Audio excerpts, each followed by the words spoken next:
नमस्कार। देखिए, कुछ जुर्म ऐसे होते हैं ना जो वक्त के साथ धुंधले नहीं पड़ते। वो एक देश की याददाश्त में एक नासूर की तरह रह जाते हैं। और आरुषि तलवार केस भारत के लिए बिल्कुल वैसा ही एक जख्म है। एक ऐसी दर्दनाक उलझी हुई कहानी जो आज भी इतने सालों बाद भी अनसुलझी है। तो चलिए आज इस पेचीदा रहस्य की परतों को एक एक करके खोलते हैं। और यहीं पर वो एक सवाल खड़ा होता है जो इस पूरे मामले की जड़ है। सोचिए जरा, एक डबल मर्डर एक बंद अपार्टमेंट के अंदर और शक के दायरे में भी गिने चुने लोग। ऐसा कैसे हो सकता है कि ये केस एक दशक से भी ज्यादा समय तक एक पहेली बना रहे? ये सवाल आज भी हम सबको परेशान करता है ना? तो इस सवाल का जवाब आखिर इतना मुश्किल क्यों है, इसको समझने के लिए हमें कहानी की बिल्कुल शुरुआत में चलना होगा। चले लौटते हैं उस रात में, 15-16 मई 2008 की वो रात, जब नोएडा में एक ऐसा खौफनाक डबल मर्डर हुआ जिसने सब कुछ हमेशा के लिए बदल दिया। इस पूरे कहानी के बीच में दो नाम हैं। एक 14 साल की आरुषि तलवार और दूसरा 45 साल के हेमराज, जो उसी परिवार में काम करते थे। एक ही घर में दो लाशें, और वो भी ऐसे हालातों में कि पहली नजर में ही समझ आ गया था कि ये केस सीधा तो बिल्कुल नहीं है। आप देखिए, शुरुआती 48 घंटे वो किसी तूफान से कम नहीं थे। 16 मई की सुबह आरुषि की लाश उसके कमरे में मिलती है और घर का नौकर हेमराज गायब है। तो जाहिर है पहला शक उसी पर गया, वो बन गया प्राइम सस्पेक्ट। लेकिन अगले ही दिन 17 मई को कुछ ऐसा हुआ जिसने पूरी कहानी ही पलट दी।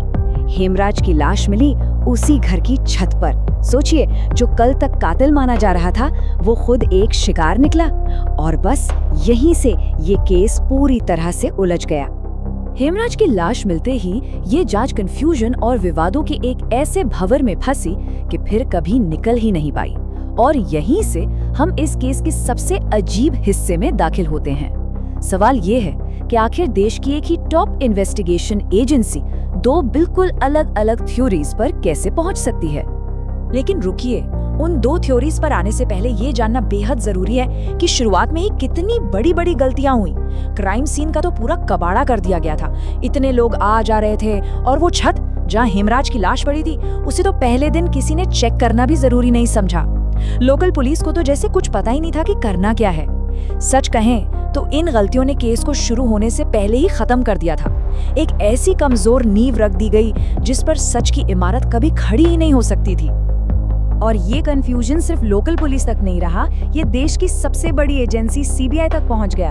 और मजे की बात देखिए, सीबीआई की ही दो अलग अलग टीमों ने दो बिल्कुल उल्टे नतीजे निकाले। पहली टीम ने कहा नहीं, कातिल दूसरे नौकर हैं, और उनका सबूत नार्को टेस्ट, जिसे कोर्ट सबूत मानता ही नहीं। फिर आई दूसरी टीम, उसने कहा नहीं, कातिल आरुषि के माँ बाप डॉक्टर राजेश और नूपुर तलवार हैं, और इनके पास क्या सबूत था? सिर्फ परिस्थितियां, ना मर्डर वेपन मिला, ना कोई आई विटनेस। अब हालात इतने ज्यादा उलझ गए कि 2010 में सीबीआई ने एक तरह से हाथ ही खड़े कर दिए।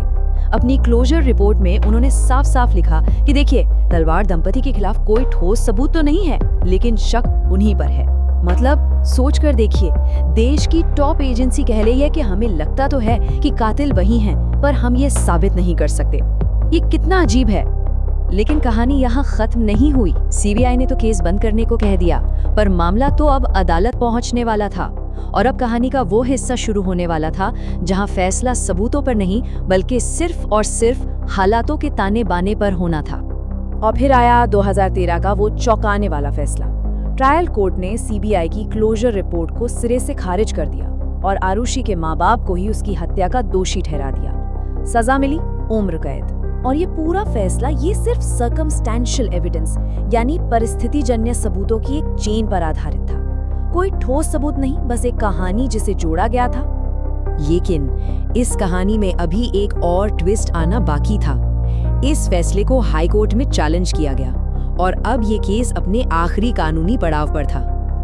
और फिर 2017 में 4 साल जेल में गुजारने के बाद केस ने एक और यू टर्न लिया। इलाहाबाद हाईकोर्ट ने निचली अदालत के फैसले को पलट दिया और तलवार दंपति को बरी कर दिया। और इस फैसले ने एक बार फिर सबको हैरान करके रख दिया। हाई कोर्ट का ये फैसला सिर्फ एक रिहाई का ऑर्डर नहीं था, ये पूरी इन्वेस्टिगेशन पर एक तीखी टिप्पणी थी। जजों ने साफ साफ कहा कि सबूत बहुत कमजोर थे, जांच में भयंकर गलतियां थीं और सबसे बड़ी बात, शक से परे कुछ भी साबित नहीं हो पाया था। इन शब्दों ने सिर्फ माँ बाप को बरी नहीं किया, बल्कि पूरी जांच के तरीके पर ही एक बड़ा सवाल खड़ा कर दिया। तो अब हम घूम फिरकर वापस उसी सवाल पर आ गए हैं जो सबसे ज्यादा परेशान करता है। अगर माँ बाप कातिल नहीं थे और नौकरों के खिलाफ भी कोई ठोस सबूत नहीं था, तो फिर कातिल था कौन? और वो छत जो इतनी जरूरी थी, जहां दूसरी लाश मिली, उसे पहले दिन क्यों नहीं चेक किया गया? ये इतनी बेसिक, इतनी बड़ी गलती थी कि यकीन करना मुश्किल है। इसकी परछाई आज भी इस केस पर है। और इस पूरे रहस्य के बीच में खालीपन है। कहाँ है कोई मजबूत फोरेंसिक सबूत? कहाँ है वो मर्डर वेपन? इतने सालों की जांच के बाद भी आज तक एक भी ऐसा ठोस सबूत नहीं मिला जो किसी एक इंसान को इन मर्डर से सीधे सीधे जोड़ सके। और जानते हैं, इन्हीं अनसुलझे सवालों की वजह से ये केस सिर्फ एक क्राइम नहीं रह गया है, ये बन गया है एक अनसुलझा भारतीय रहस्य, हमारे देश की यादों पर एक ऐसा घाव जो शायद कभी भरेगा नहीं। तो आखिर इस केस से हम सीखते क्या हैं? इसकी विरासत क्या है? असल में काफी कुछ। इसने ये दिखाया कि हमारे यहाँ फोरेंसिक सबूत इकट्ठा करने के तरीके में कितनी बड़ी बड़ी कमियां हैं।